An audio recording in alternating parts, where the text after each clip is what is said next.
Akala ng iba, buong sahod ng seaman, hawak niya. Parang pag seaman ka, automatic, malaki pera mo lagi. Pero sa totoong buhay on board, hindi ganun kadali. Gusto ko ipakita sa inyo kung paano talaga umiikot yung pera habang nasa barko.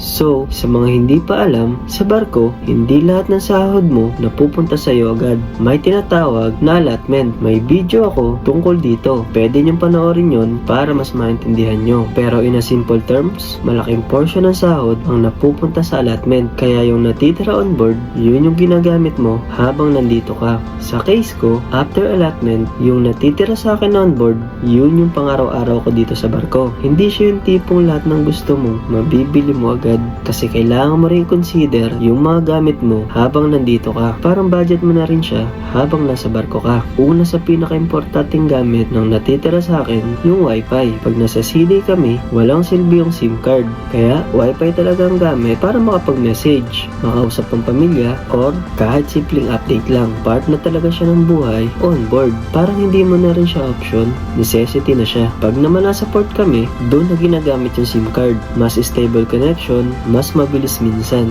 Kaya yung budget mo, hinahati mo rin kung saan ka mas may kailangan magamit ng internet. Depende sa sitwasyon ng barko. Tapos, syempre, kapag may shore leave, doon ka rin minsan gumagastos ng konti para sa sarili mo. Kain sa labas, coffee, o simpleng lakad lang outside ng barko. Hindi naman sobra. Parang reward mo na din pagkatapos ng trabaho. Kaya minsan, akala ng iba, pag seaman ka, wala ka nang iniisip na gastos. Pero kahit nasa barko ka, may daily life ka pa rin. May internet ka, may personal needs ka, at may konting luho din minsan. So, hindi siya ganun kasimple na buong sahod sa'yo agad. Hindi porke seaman ka, ibig sabihin buong sahod mo, hawak mo na agad. May sistema talaga na kailangang i-maintain. At yung natitira on board, yun yung ginagamit mo para mabuhay ka habang nasa barko. Kayo, akala nyo ba ganito ang setup ng pera ng seaman? Comment nyo nga kung ano akala nyo bago nyo nalaman to.